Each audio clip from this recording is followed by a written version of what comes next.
Je m'appelle Cove, journaliste dévoué et impartial. Mon objectif est de relayer l'actualité avec rigueur, transparence et équité. En tant que professionnel de l'information, je m'engage à fournir à mon audience une analyse claire et objective des événements qui façonnent notre monde.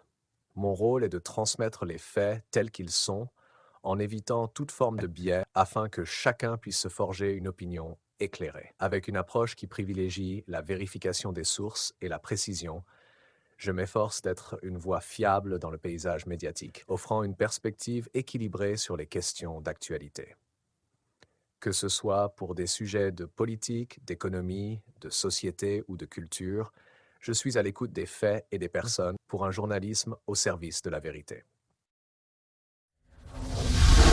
La critique acerbe de la gauche française met souvent en exergue ce qui est perçu comme une orientation idéologique qui privilégierait l'ouverture et la tolérance à l'extrême, aux dépens de la stabilité, de l'identité nationale et des intérêts des citoyens français. Pour ces détracteurs, cette politique est perçue comme à la fois déconnectée des réalités de terrain et nuisible aux valeurs fondatrices du pays. Voici un point de vue qui reflète cette critique sans compromis. 1. Laxisme en matière de sécurité et d'immigration. La gauche est accusée d'avoir sacrifié la sécurité nationale sur l'autel du progressisme et de la tolérance universelle. Les politiques d'accueil, soutenues souvent par un discours compassionnel, sont perçues comme ignorantes des répercussions concrètes sur le quotidien des citoyens, en particulier dans les quartiers populaires où le sentiment d'insécurité s'est accru. Pour certains, cette ouverture irresponsable des frontières est une bombe à retardement, laissant entrer des milliers de personnes sans contrôle suffisant, alimentant des poches de délinquance et de communautarisme. En somme, la gauche est accusée d'avoir abdiqué face aux défis sécuritaires au nom de l'inclusivité. 2. Préférence étrangère contre préférence nationale. Euh, Dans une logique humanitaire qui peut paraître insensée, les ressources publiques, aides sociales, logements, allocations, seraient souvent plus facilement accessibles aux immigrés qu'aux citoyens français, en particulier pour les Français modestes. Cette préférence étrangère, comme l'appellent ces critiques, reflète pour certains le mépris de la gauche sur la solidarité nationale au profit d'une idéologie mondialiste, qui ignore les réalités locales et les besoins de ceux qui devraient être au premier rang des priorités, les Français eux-mêmes. Les classes populaires et moyennes, qui ressentent cet abandon, interprètent ces choix comme une trahison de l'État. 3. Laïcité et communautarisme. Sous couvert de tolérance religieuse et culturelle, la gauche est accusée d'avoir renoncé au principe de la laïcité, laissant des influences religieuses radicales s'étendre librement.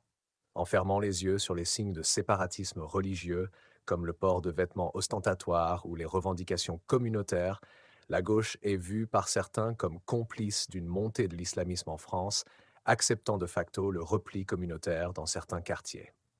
Loin de garantir la cohésion nationale, cette attitude de laisser-faire serait en train de créer un archipel de mini-sociétés, avec des normes qui contredisent ouvertement les valeurs républicaines. 4.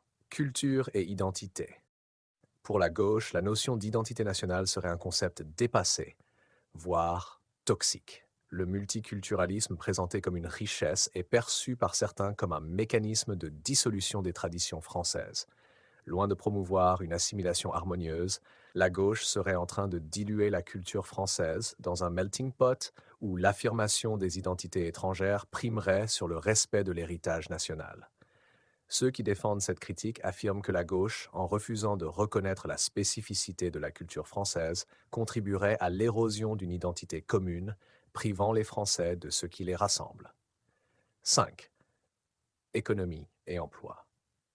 La gauche se vante de promouvoir la solidarité et la justice sociale, mais pour les critiques, elle a contribué à mettre les Français les plus vulnérables en concurrence directe avec des travailleurs immigrés pour des emplois mal payés.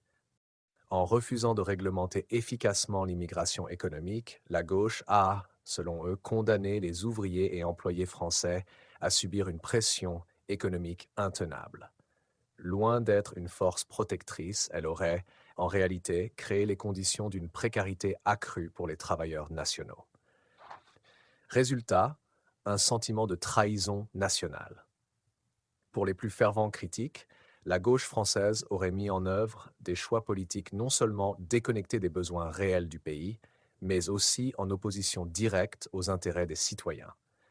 Les choix idéologiques de la gauche sont perçus comme un mépris total de la réalité, alimentant l'insécurité, dilapidant les ressources publiques et sacrifiant l'identité française au profit d'une utopie mondialiste.